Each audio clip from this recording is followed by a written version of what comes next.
Oi, gente, tudo bem? Como vocês estão? Estão me ouvindo bem? Olá! Oi, Dani já tá aqui. Tudo bem, Dani?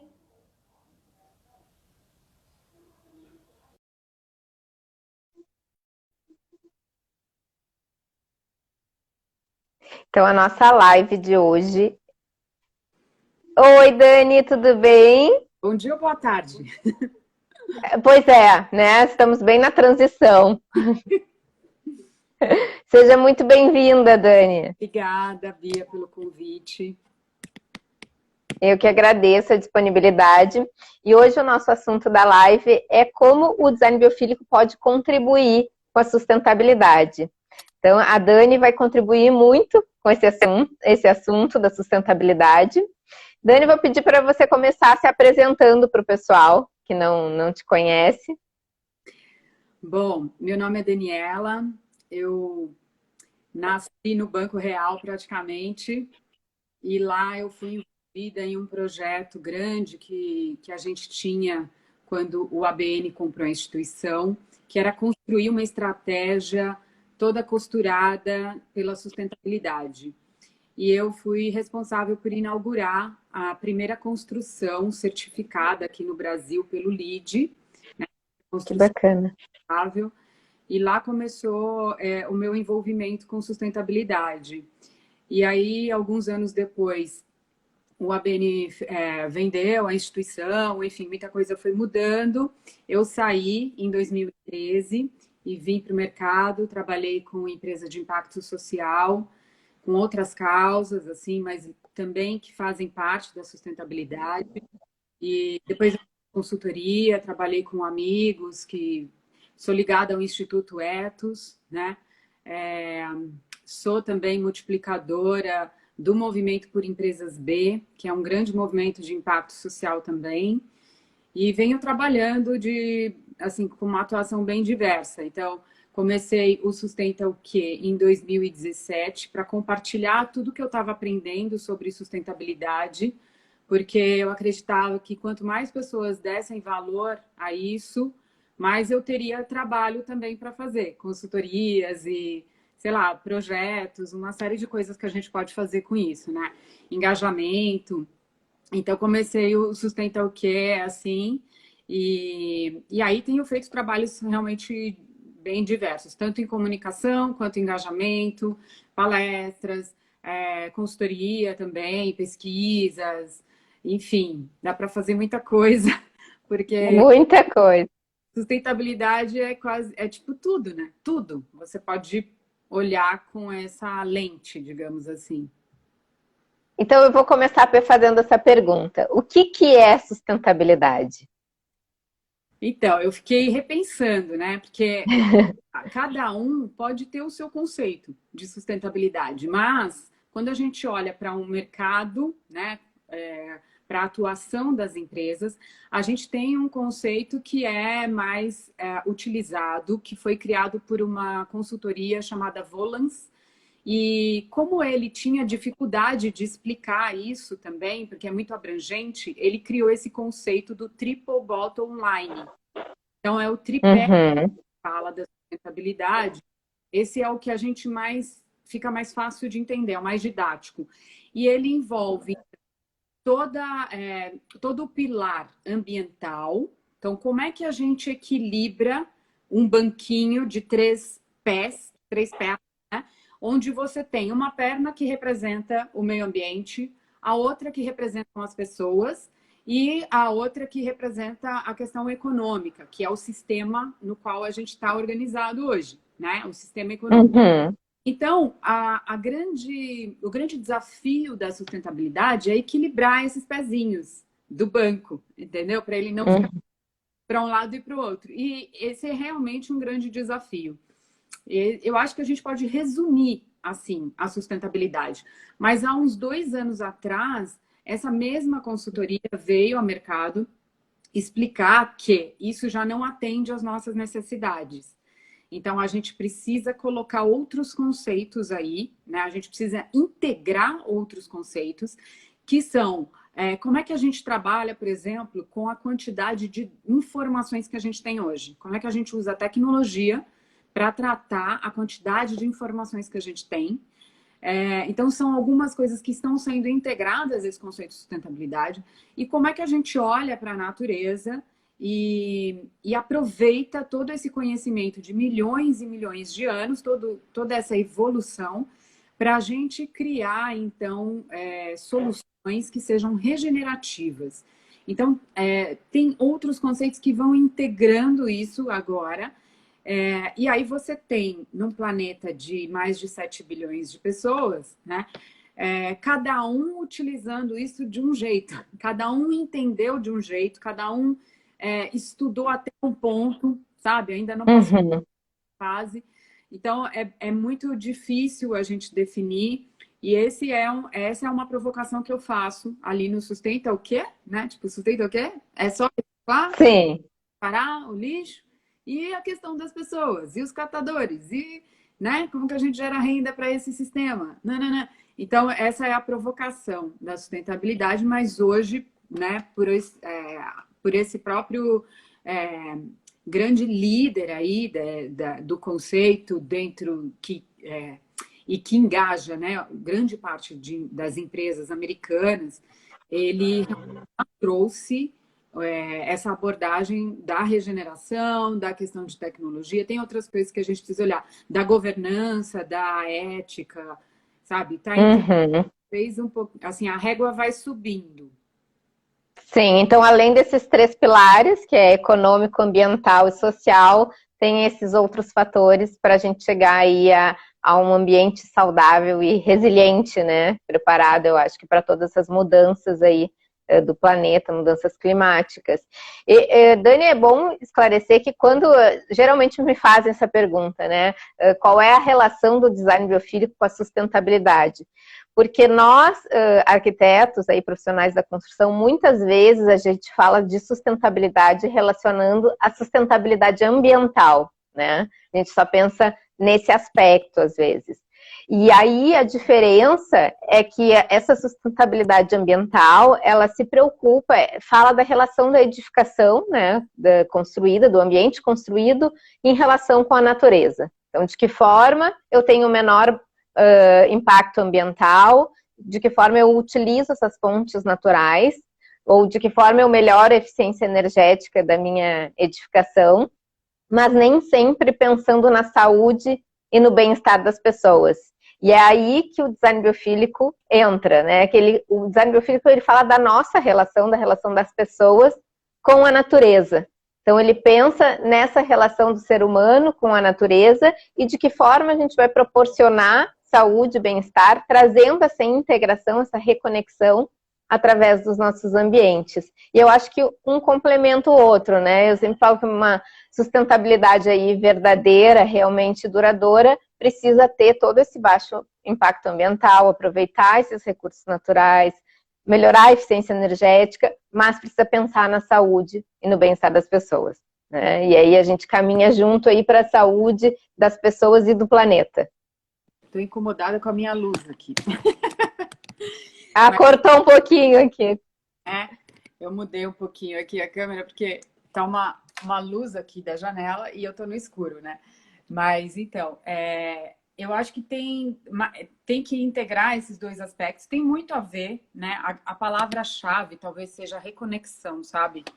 Que é o que está mais me chamando agora para as mudanças que eu estou tentando fazer no meu trabalho, né? Na minha vida pessoal também. Acho que todo mundo foi convidado a fazer isso, mesmo que não quisesse.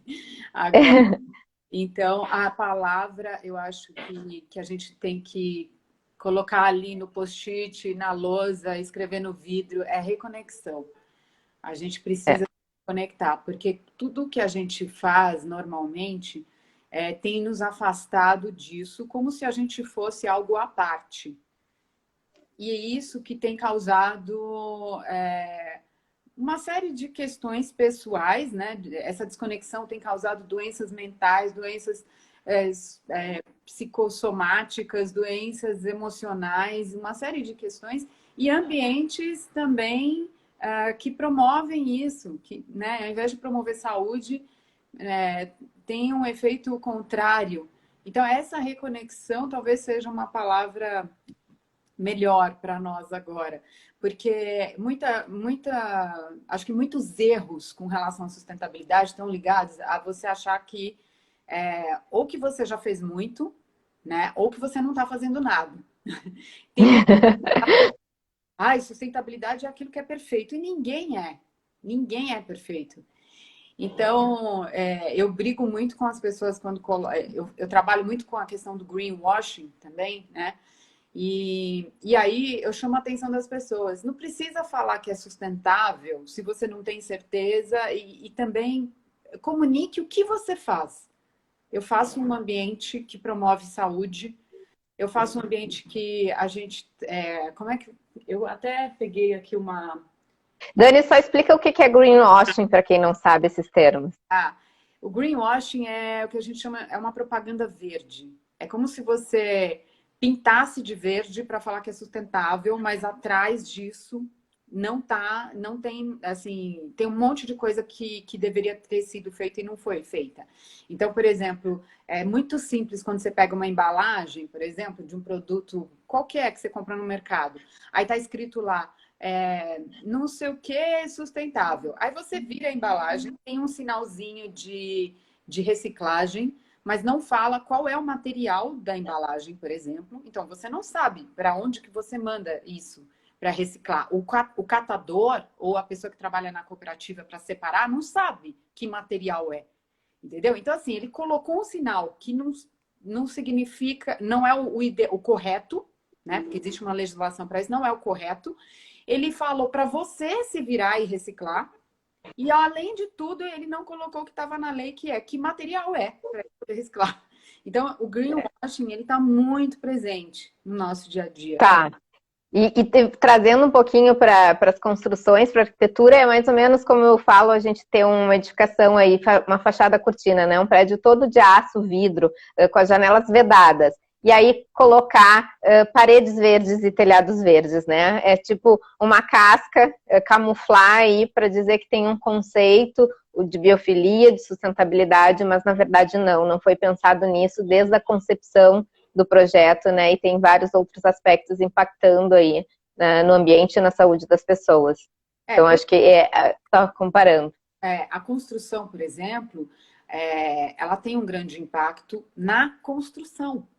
Então, o que foi feito durante a construção? Né? Que geram assim, muitos resíduos e muito impacto.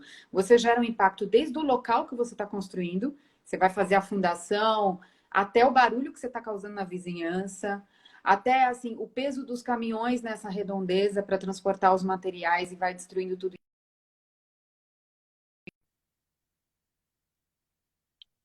Cortou. É a minha internet ou é a da Dani, gente? Vocês estão me ouvindo? Dani, eu não te ouço.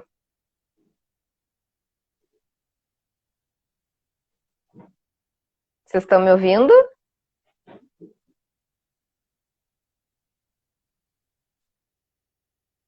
Thalita, tá me...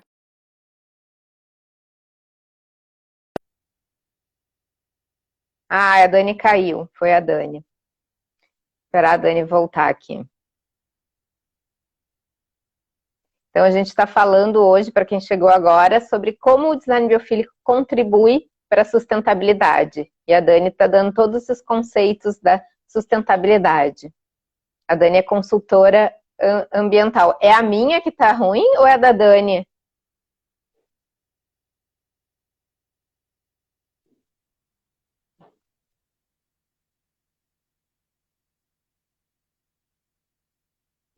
Eu mudei. Oi, Dani. É a tua internet? Eu não sei, eu mudei a rede agora, vamos ver. Ah, tá. Que bom. Então, é assim, a gente tem que ter um olhar sempre mais abrangente para isso, né? Para ver como que eu equilibro todos esses conceitos, o impacto que eu estou causando ambiental, mas também nas pessoas. Aí eu olhei, vamos supor que eu olhei para a comunidade ao redor da construção. Aí eu vou olhar também para os trabalhadores, né? Como é que eu estou tratando esses trabalhadores? Eles estão tendo os materiais corretos, o treinamento, a questão de segurança, a questão de saúde, e não é só cumprir lei, né? Cumprir lei é obrigação, sustentabilidade é ir além, é ir além da lei, entendeu? Então isso também é um erro muito comum. E aí eu olhei para esses funcionários, aí eu vou olhar para um outro público que está na caixinha das pessoas. Eu vou olhar para o cliente, né? Aí vem todo esse conceito, a saúde de quem vai usar aquele prédio, né, aquela construção. Aí eu vou olhar para os fornecedores também. Então, é complexo. Não dá para a gente resumir que é uma caixa de papelão de papel reciclado, entendeu? Isso por isso que eu acho que é mais fácil a gente falar o que a gente está fazendo do que a gente carimbar o sustentável, entendeu?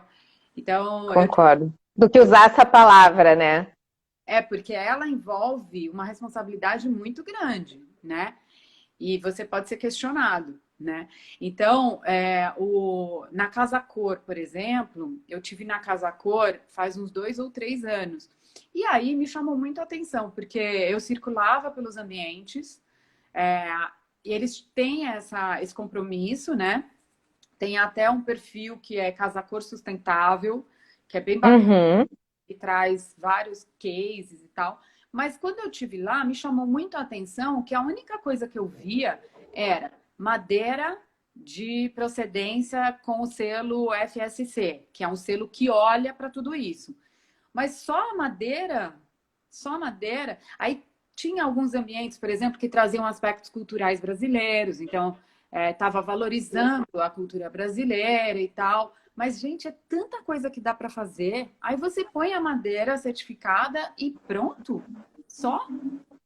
Enfim, eu acho que a gente tem que se aprofundar, né? Eles fizeram, por exemplo, nesse ano, e já estavam fazendo, toda uma gestão dos resíduos com uma instituição e tal. Então, tem que se olhar para além, né? Tinha até uma casa lá, um ambiente, né, que retratava uma casa autossuficiente. Isso também é bacana da gente pensar, né?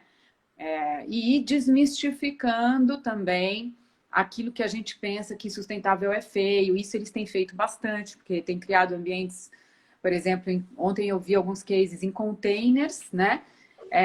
Que você, por exemplo, colocar o teu escritório na parte externa da residência e fazer na estrutura do container, que é um problemaço que a gente realmente tem no mundo, que esses containers, após alguns anos, eles precisam ser descartados porque já não serve para aquela função, mas serve para várias outras, né? E aí eles fazem coisas bem bonitas ali, com energia solar. Tinha até um dos cases tem esse conceito de biofilia também. Então, tinha aquela vegetação que já faz a filtragem do esgoto e tudo mais, captação, acho que de água de chuva também. Então, tinha um negócio mais bacana. Acho que é isso, é um passo que a gente precisa ir dando além, sabe?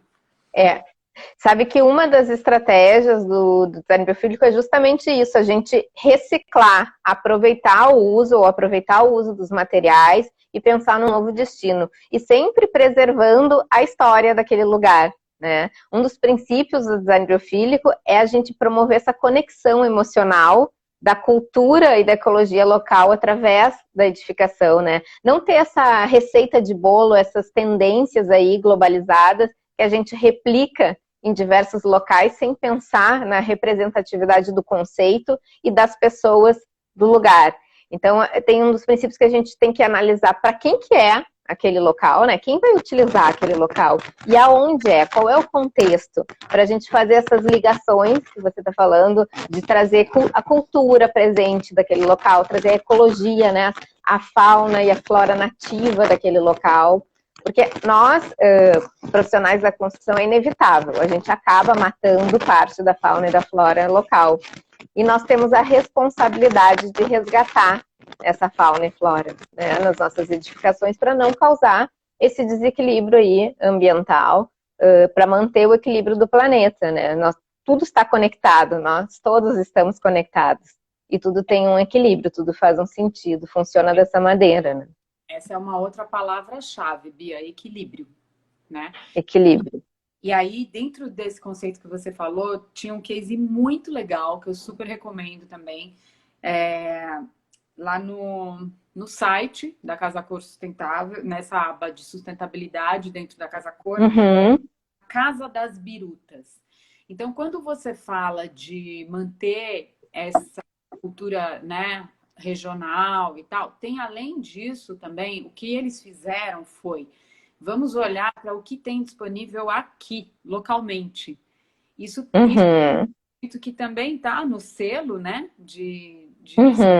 então, que os gases que você emite transportando os materiais, né, às vezes de outro país, sabe? Às vezes pela navegação, a diesel, sabe? Então, você usar os materiais que são usados localmente, que são fabricados localmente, sempre ter esse olhar, será que eu consigo substituir tal coisa por algo que é produzido aqui? Eu vou gerar renda local, né? Ou seja, vou movimentar a economia, olha o pilar da economia. Isso vai ter um impacto social, porque se eu estou gerando renda naquele local, as pessoas vão ter condições melhores. E eu vou ter um impacto ambiental de estar tendo menos emissões, de estar valorizando essa cultura local. Então, uma série de questões estão dentro disso que você falou. E aí, essa é uma casa construída para ser autossustentável. Então, é incrível esse case. Mas... tem todos esses artifícios aí da bioconstrução. E aí, eu recomendo, assim, é lógico que é muito difícil, às vezes, a gente conseguir fazer uma casa assim, que é uma casa modelo, tudo está integrado, sabe? A Leia e esqueci o nome da outra sócia, o pessoal da ideia Circular tem uma casa assim também. E elas já estão... que bacana! Elas estão fazendo o segundo modelo. Então, é uma casa que é toda encaixada, você não tem prego, esse tipo de coisa que vira um resíduo depois. E a ideia circular pensa sempre no e depois? Ela sempre faz a pergunta, mas e depois? Então, por exemplo, vários... Perguntaram aqui, Dani, Armário Coletivo Floripa perguntou, e o depois da Casa Cor, né? E o depois da Casa Cor, então. E aí, o conceito da economia circular, ele foca muito nessa pergunta, né? Primeiro na saúde dos materiais, tipo, esse material, ele vai me gerar, que é o que você faz também, né? Eu vou estar produzindo saúde dentro desse ambiente, ou aquilo vai ficar, por exemplo, emitindo substâncias voláteis que vão... Voláteis, COVs. Né, prejudicar o aprendizado de uma criança, pessoas que já têm, né, problema respiratório, quem não tem vai ter... Alergias. Pode ser que tenha, dá aquela sonolência que a gente fala, gente, o que é isso? Né? Às vezes são essas substâncias ao longo do tempo, você naquele ambiente. E então, além desses materiais, que a gente vai olhar muito para a saúde desses materiais, olha assim muito, faz essa pergunta para o depois. E o depois? Então, ali, essa casa tem todo esse conceito também da bioconstrução, da biofilia também, porque vai aproveitando o que está em volta, né, do ambiente da casa, para eu ter uma horta, ter algo que também vai me ajudar com a questão do esgoto, vai filtrar água, ter a captação, ter isso, ter aquilo, e também no depois, né, ao longo, sei lá, daquela casa por 40 anos, tem uma hora que a madeira vai perder a sua, né, propriedade, tudo, e ela vai poder virar um composto, né? Um composto orgânico, ela vai voltar para a natureza. Então, isso é bem importante. Sabe que um dos princípios do design biofílico é a gente utilizar essas soluções ecológicas integradas dentro do nosso ambiente, né? Sempre pensando nisso também, e o depois. E como que esse ambiente vai se tornar saudável e resiliente a longo prazo. E aí eu falo que a gente também deve pesar esses pilares da sustentabilidade, porque não adianta a gente investir em uma tecnologia super cara para ter energia solar, para ter reaproveitamento da água da chuva, e isso ficar onerosamente, né, custoso. Então, a gente precisa pensar de uma maneira de integrar a natureza de forma natural, em trabalhar em conjunto. Se a gente consegue aproveitar a melhor iluminação daquele local, né, colocando essa edificação, orientando para melhor posição solar, se a gente consegue aproveitar a ventilação natural, se a gente consegue separar a água cinzenta aí das águas negras, né? Se a gente vai fazendo tomando essas atitudes, a gente vai vendo que não é tão custoso, não custa tanto trabalhar em conjunto com a natureza e a gente consegue proporcionar saúde tanto para as pessoas daquele local quanto para o planeta. Então é isso que eu acho que é bacana a gente pesar também, o econômico, né, o social e o ambiental. Dificilmente a gente consegue gerar a saúde para um e não para outro, né? Então, se a gente pensar no todo, a gente sempre vai estar tendo um impacto positivo para nós também. E o que me chama muito a atenção, sabe, Bia, é como os prédios novos ainda estão distantes desses conceitos. A gente tem um lançamento aqui na frente da minha casa e eu fui lá ver, porque vai cobrir todo o sol da minha mísera piscininha. A gente vai perder por completo. E aí eu fui lá, né, falar, bom... E eles não integram isso ainda, sabe? É muito... Isso me chama muita atenção, assim, é muito triste isso. Eu acho que isso já deveria ter uma legislação mínima de que os prédios têm que ter no mínimo, um reaproveitamento da água, porque é muito desperdício. É muito desperdício. A gente vai sofrer uma crise hídrica bem pior do que aquela que a gente sofreu. Não lembro, 2016 talvez, não lembro quando foi. Mas a gente vai sofrer isso, vai ser bem pior, porque o desmatamento já está anunciando isso. A gente tem recordes de desmatamento. E aí, uma construtora gigante, de um porte que, sabe, construtoras são grandes, né? Movimentam muito recurso. E eles não integram isso ainda, sabe? Nas edificações. Eu acho isso gritante. Eu acho que é um caminho que está mudando, tá? Ainda é passo de formiguinha, mas eu acho que está mudando. Eu vejo um caminho muito de esperança, assim. Pelo menos no meu trabalho, tem muitas pessoas envolvidas aí no design biofílico, na biofilia, e com o mesmo propósito, de ajudar, né? De melhorar a vida das pessoas e também do planeta, de levar mais saúde e bem-estar, de integrar a natureza nos nossos ambientes. E o João está fazendo uma pergunta aqui, se o projeto ele pode ser biofílico e não ser sustentável. E eu digo que não, né? A biofilia, o design biofílico, ele tem 5 princípios e a gente precisa utilizar esses 5 princípios em todos os nossos projetos. E um deles é exatamente integrar essas soluções ecológicas, né, nos nossos ambientes. E para isso precisa ser sustentável. Então, eu digo que existem projetos que têm alguns aspectos biofílicos, de design biofílico, de biofilia, e aí podem não ser sustentáveis. Mas um projeto realmente com design biofílico aplicado, na veia, assim, perfeito, ele é biofílico e ele é sustentável. Tem uma outra pergunta ótima aqui. Então, pode ler, Dani. E a questão da manutenção do uso da madeira natural? Às vezes, um material sintético tem mais durabilidade e menos manutenção. Não que eu goste, mas como compatibilizar? É a mesma, eu acho que essa pergunta é a mesma coisa que as pessoas perguntam para a gente sobre plástico. Eu sou do movimento Zero Waste, então assim, tudo que eu puder, eu vou comprar sem embalagem, né? Ao invés de eu focar na reciclagem, eu foco em não produzir o resíduo. E aí, é a mesma questão. E se você for parar numa UTI? Entendeu? Você pode abolir o plástico por completo hoje? No meio da pandemia, a gente viu que não, entendeu? A gente precisa ali... Agora, precisa usar em tudo, sabe? Então, aqui... O equilíbrio, né? É uma análise muito técnica que vocês vão fazer e provavelmente vai ter lugares que não compensa usar madeira. Sei lá, como chama esse negócio em volta da janela? Caixilho? Né? Caixilho. Isso usava antigamente e ficava podre e tal. Então aí, o que aconteceu? Começou a usar outro material que inclusive pode ser reaproveitado, porque isso aqui não acaba, nunca, né? Então, de repente, faz uma manutenção quando faz uma demolição de um edifício, uma casa, e ainda pode ser reutilizado.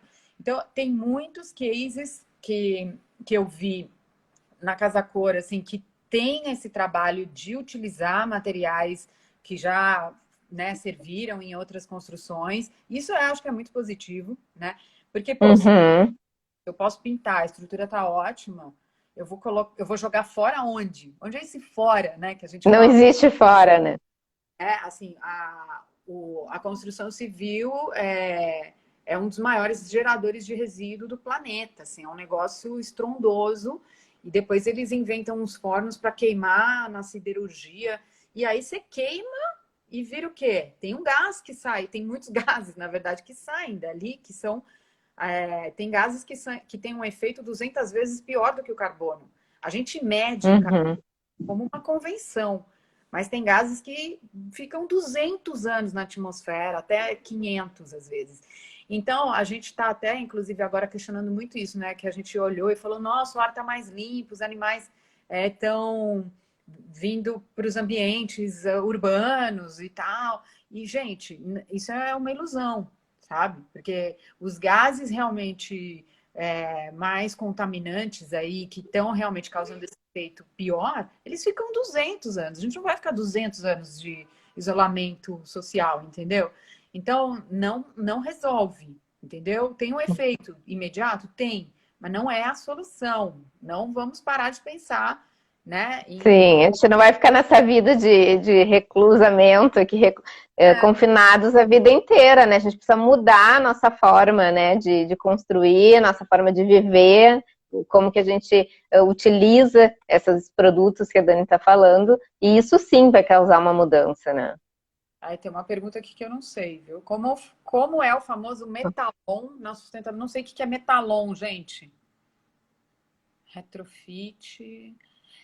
Retrofit realmente é uma tendência. Tá rolando vários, né? Ainda bem, porque aproveita a estrutura e vê o que dá para fazer com aquele edifício antigo para melhorar, né? Mármore e granito que tem retirada doidada no planeta. Gente, tem muita coisa sendo reutilizada de mármore e granito também. Achei interessante isso, porque a mineração é outra, né? É outra coisa que tá acabando com tudo, assim, tipo, além, nossa, a coisa mais triste que tem, eu acho, é a mineração, talvez. E aí, mas tem muita É, reutilização, viu? Eu uso e uma. Dani, falando um pouquinho sobre isso, porque também me perguntam muito, né? É melhor utilizar a madeira, mas a madeira também tem o processo das consequências do desmatamento. E como que você vê assim esse desmatamento das florestas que está acontecendo? Qual o caminho que você enxerga para a gente solucionar isso? Eu acho que o primeiro caminho é a gente entender o quanto isso é prejudicial à nossa vida, né? Eu acho que assim, a gente não precisa ajudar o planeta. A melhor ajuda que a gente poderia fazer do planeta talvez fosse a gente sumir daqui. Então não é isso, entendeu? Não, não é que nem eu falo, não é a solução não é voltar para a floresta, gente. Existe um caminho de urbanização em conjunto de integrar a natureza. E a gente não é uma coisa separada para eu ajudar. Travei, né? Ixi. Travou, mas a tua voz tá boa, então pode continuar. Então, Agora travou, Dani. Agora voltou. Tá sem som. sendo, né? A Agora gente deu. agora, sendo um cocôzinho da mosca, como é que a gente quer ajudar o planeta? A gente precisa ajudar a gente, né? Primeiro, respeitar, essa questão é respeito. Então, o que eu posso fazer cujo impacto seja positivo, né? Então, eu posso criar algo que, ao mesmo tempo, eu vou causar um impacto, mas eu estou criando uma estrutura que seja regenerativa, né? Eu tenho um jardim com terra exposta, com uma horta, eu estou promovendo que essa água vá de volta para dentro da terra e tudo mais. Então, esses são caminhos, né? E sabendo que a gente não vai dar para fazer tudo perfeito, não vai. Mas se a gente pensou antes, provavelmente a gente vai fazer melhor do que sem pensar antes, né? E aí, a questão do desmatamento. a gente tem hoje, o maior impacto do desmatamento hoje é a mudança do uso da terra. Então, eles contratam lá uns capial, pagam uma grana, o cara tá precisando, né? Ali tá é uma região onde precisa disso, né? Sei lá, tem várias questões. E aí o cara passa a corrente e derruba aquela mata e depois põe fogo. E aí o que está sendo mais colocado no lugar desta mata? Boi, né? Boi e soja.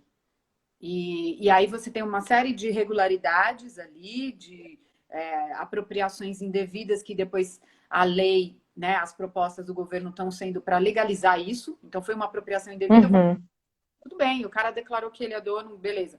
Então essas questões são bem complexas, porque envolve a política muito fortemente. A gente tem que ter política mais firme e não liberar, né? E a gente tem que, por um outro lado, promover negócios que regenerem essa floresta, que mostrem que a floresta de pé tem mais valor.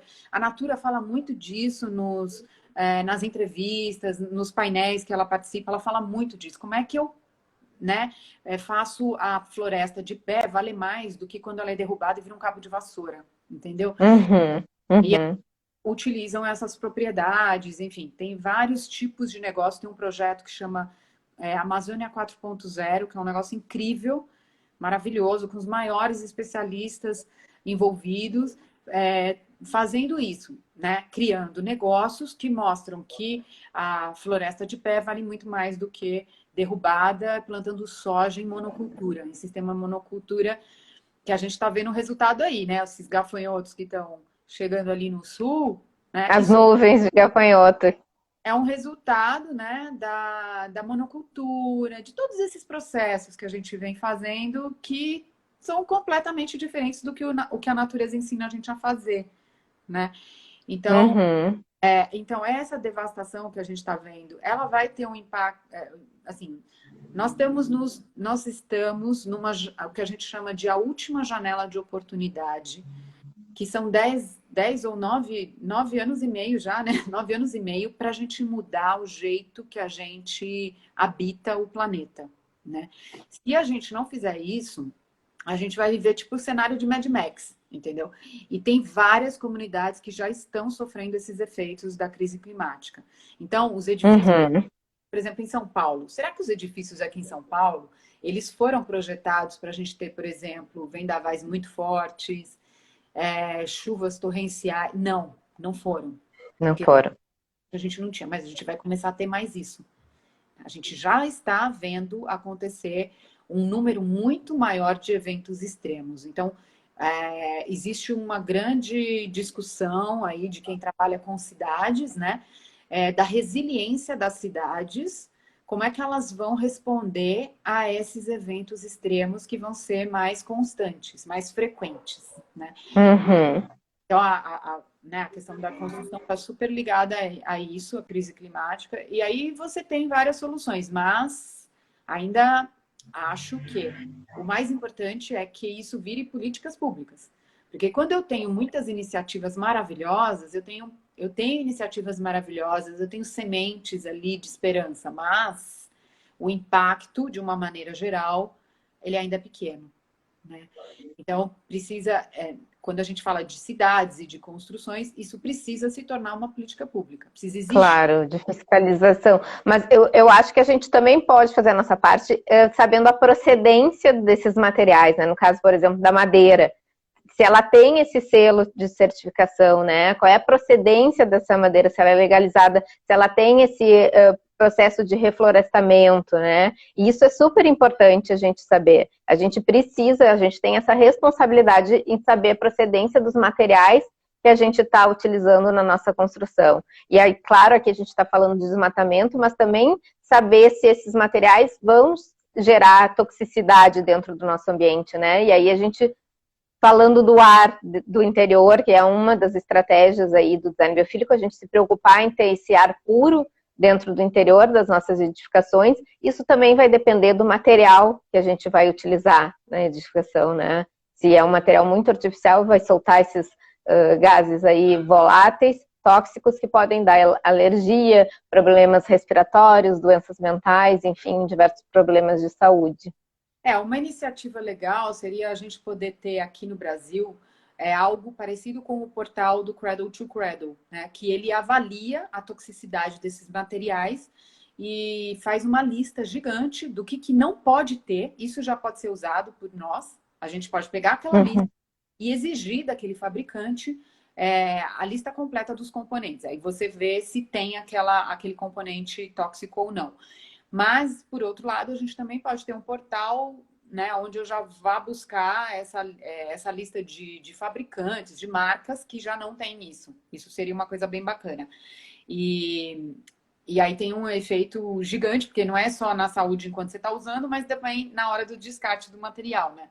Depois que ele perde o uso, vai ser algo tóxico que vai ficar por aí, sabe lá onde, qual aterro, né? É exatamente, por isso que eu acho que quanto mais natural esse material, melhor, né? Menos tóxico ele vai ser. E aí eu venho falar aqui que a natureza ela é perfeita, né? Ela tem todas as soluções, é só a gente parar, observar, analisar a natureza que a gente vai encontrar essas soluções. Ela tem um perfeito equilíbrio na sua abundância, no seu modo de operar, onde tudo realmente está conectado. E aí eu te pergunto, Dani, como que você acha que a gente pode, né, nos espelharmos na natureza para melhorar os nossos ambientes aí?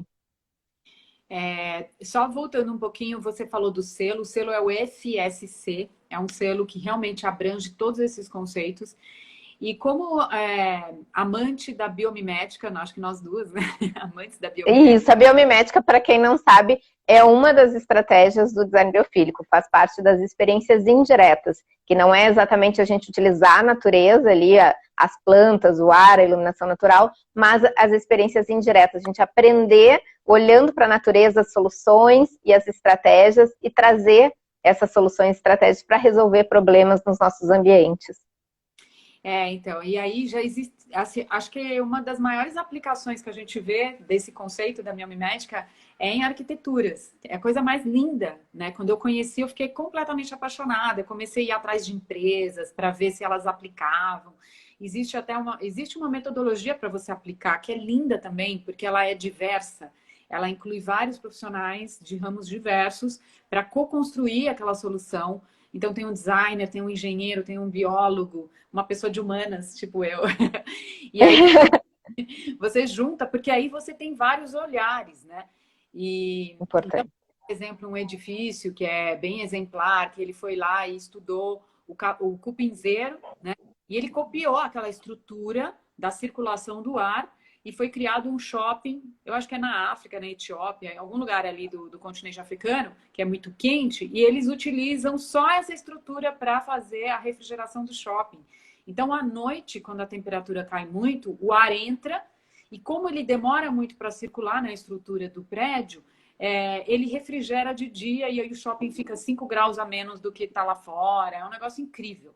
Então, tem muitos exemplos desse. Tem um portal que chama Biomimicry 3.8 e aí vocês podem consultar diversos exemplos de como a natureza foi utilizada como inspiração para se criar produtos, materiais. Então, por exemplo, isso já é antigo. Por exemplo, uma tinta que imita a estrutura da Vitória Régia. Então, eles foram analisar a planta, né? O biólogo deve ter trazido esse conceito, falar como é que ela está sempre limpa no pântano. E aí ele foi estudar a estrutura rugosa que ela tem, e eles copiaram isso e fizeram uma tinta. Então, quando essa tinta é usada em superfícies externas e chove, acontece a mesma coisa que acontece com a Vitória Régia. Ela lava, né?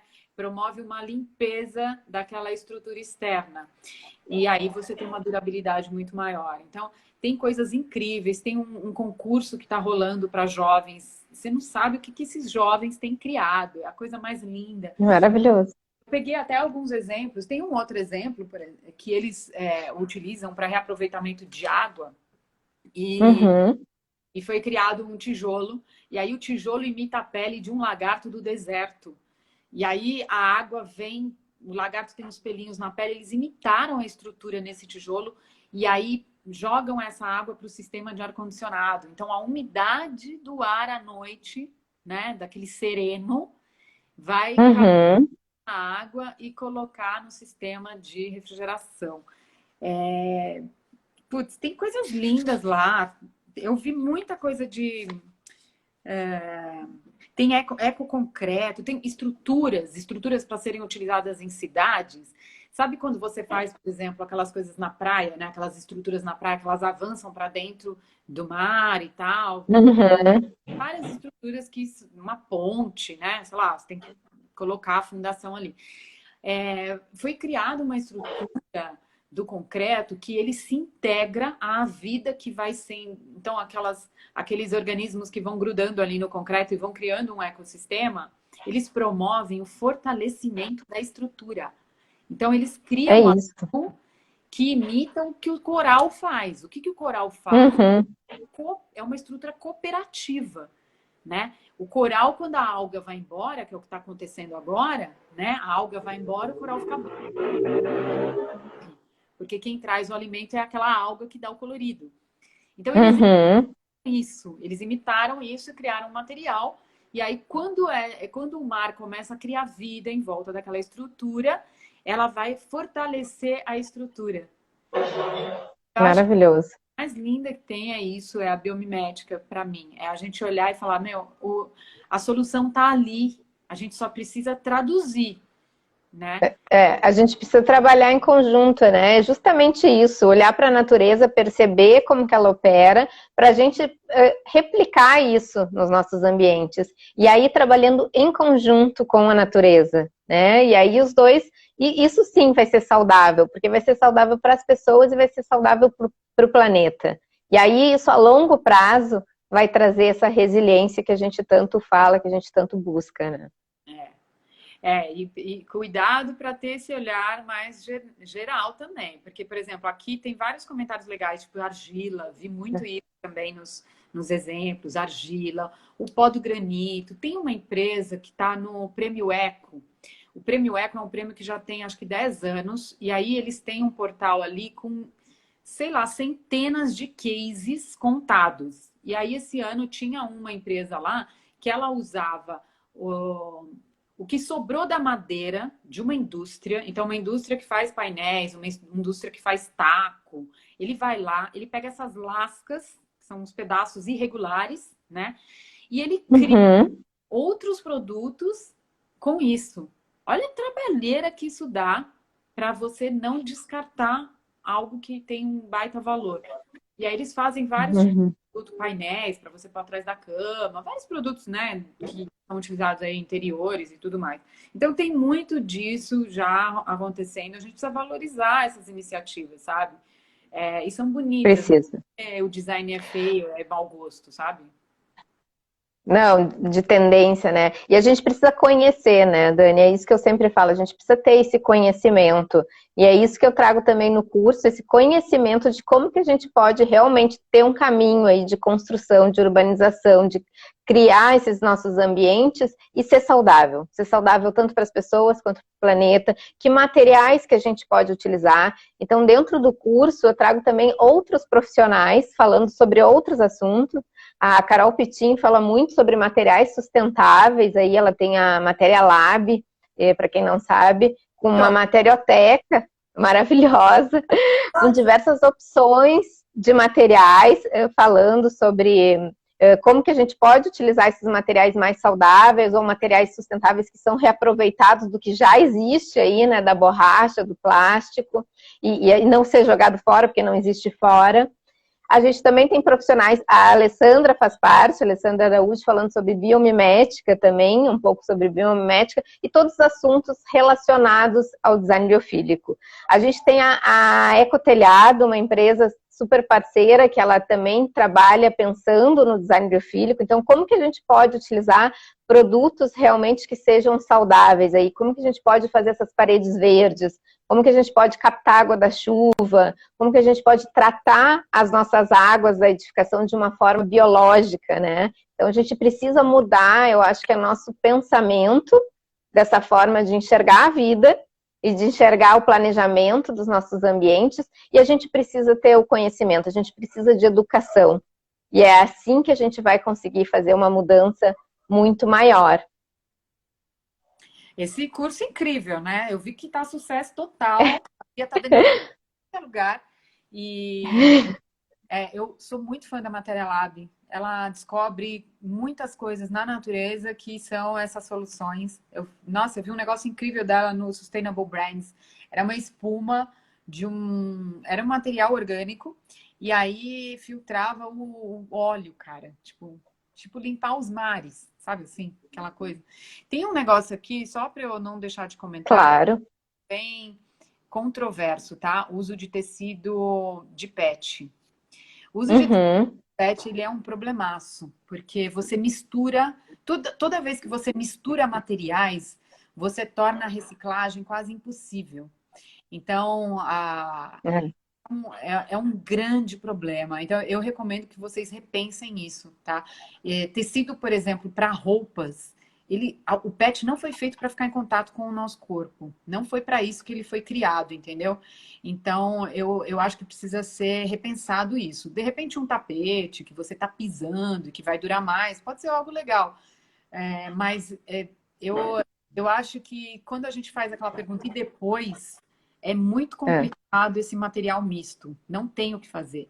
E aí ele é pior do que um plástico que você pode reciclar, porque ele não vai poder ser reciclado, ele vai se degradando em microplásticos e isso volta no nosso sal, na nossa água. A gente está bebendo já, veio ontem isso. A gente está consumindo esses microplásticos que voltam para nós, a gente já está consumindo isso em tudo que você. Não só em peixe, eu não como peixe, por exemplo, mas eu tomo na água isso. 162 metros é o equivalente a uma fita de 162 metros por ano. A gente engole isso sem saber e isso se acumula no nosso corpo. Isso é uma substância, o microplástico, qualquer coisa vinda do petróleo, como tem em alguns cosméticos, isso se acumula no nosso corpo. É um disruptor endócrino, que chama. Isso vai, entendeu? O seu corpo acha que é um hormônio e ele começa a mudar as coisas no seu funcionamento. Então é muito complicado pensar nisso, tá? Aí ela falou para móveis. Então, eu acho que eu sempre penso no e depois, sabe, gente? Será que uma juta não resolve? Que é sei lá, é um algodão mais resistente. Perguntem-se Mais natural também. E isso também eu falo, até estava falando ontem numa aula que eu dei junto com a Carol, sobre os materiais, né, sustentáveis. Muitos materiais sustentáveis não são saudáveis, né, porque foi reaproveitado do plástico, da borracha. Então tem que cuidar a maneira como que a gente vai aplicar esses materiais, aonde a gente vai utilizar esses materiais, se é no interior de um ambiente, a quantidade que a gente vai utilizar, né, para realmente preservar esse ar puro dentro dos nossos ambientes. Então, talvez esses materiais sejam melhor para uma área externa, né, onde a gente realmente tem uma ventilação natural maior aí para dissipar. Então, acho que isso a gente tem que pesar. não é sustentável, gente. Ele não fecha a conta, porque depois ele vira esse microplástico, que é lixo. Quando é misturado, é. Então, assim, um material que é puro um tipo de plástico, né? É um material de plástico para tal estrutura. Putz, quebrou. Caiu uma árvore em cima, mas eu vou poder reciclar isso e tal. Ok. É diferente de um tecido misto de PET com qualquer outra coisa. Ser produzido com essa intenção, né? Não é sustentável. Pode ser qualquer coisa, mas não é sustentável. É reciclado, mas não é sustentável, entendeu? Porque não tem, depois não fecha. Bia, eu não tô olhando o tempo, que eu mudei de lugar aqui. Tô por sua conta. Bambu, Não, sim. gente, bambu. O bambu, quando se planta em uma região, ele é tipo uma praga, o bambu. Então, não é a solução para tudo. A Bia vai explicar no curso, né, Bia? Eu sempre falo que o ideal é a gente utilizar materiais locais, né? Então, se o bambu é característico da sua região, Bali tem em abundância. Então, por que não aproveitar esse material nas nossas construções, né? E aí a gente pode falar desde construções aí da parte externa da construção em si, quanto da parte interna do mobiliário. Então, a gente pode utilizar esses materiais e vai trazer a representatividade que eu falo que é um dos princípios do design biofílico. Então, o design biofílico, ele tem 5 princípios aí que a gente precisa entender e aplicar isso em todos os nossos projetos. E tem 24 estratégias que a gente pode utilizar para realmente proporcionar toda essa saúde, esse bem-estar que eu e a Dani estamos falando aqui, tanto para as pessoas quanto para o planeta, e a gente precisa conhecer. Todas essas estratégias têm embasamento científico, então tem comprovações aí dos benefícios para a gente saber utilizar elas da melhor maneira. E aí a gente está com a turma 4 aberta do curso agora, né? Para quem não sabe, tem o link na minha bio aqui do Design Biofílico com todas as informações. As inscrições vão até dia 30 de junho. E a Dani tem um desconto especial para vocês, que ela vai divulgar aí depois da nossa live. Então, para todos que tiverem interesse, podem utilizar o código aí da Dani. E vamos juntos, essa turma está muito especial. Então, já temos aí a turma sendo formada, já temos nosso grupo de WhatsApp, onde a gente forma essa comunidade de troca, de experiências e também para esclarecer todas as dúvidas. E aí eu espero todos vocês aí interessados em aprender mais sobre biofilia e design biofílico, que realmente é um caminho aí de saudável, né? Saudável para as pessoas e para o planeta. A gente tem uma forma de construir ambientes mais saudáveis e não voltar para a floresta, a morar na floresta só para ter saúde para a nossa vida. Então, fica o convite. Dani, eu queria agradecer muito a tua contribuição. Queria saber se tem alguma palavra final aqui. A Bia falou várias palavras para a gente pensar. Reconexão, equilíbrio e responsabilidade. Acho que se a gente anotar isso e olhar sempre para isso, já vai ser um enorme ganho para a questão da sustentabilidade. E aí, olha aqui, ela colocou, gente, o código aqui para a gente. Dani Delfini. Colocou. É isso? Não. Isso aí, é isso aí. E aí o link tá na bio da Bia, né? Mas eu vou divulgar também, eu vou divulgar lá no meu perfil Sustenta o quê, tá bom? Bom curso para vocês, estou à disposição, né? E vamos que vamos, eu acho maravilhosa essa iniciativa, estamos multiplicando isso, é isso que a gente tem que fazer, multiplicar. Aí vocês fazem o curso, vão multiplicar para os seus clientes, para todo mundo que conhecem, e assim a gente vai plantando essas sementes, gente. Vai regenerando esse sistema. Isso. É isso, que cada um seja uma sementinha e irradie para muito mais pessoas, né?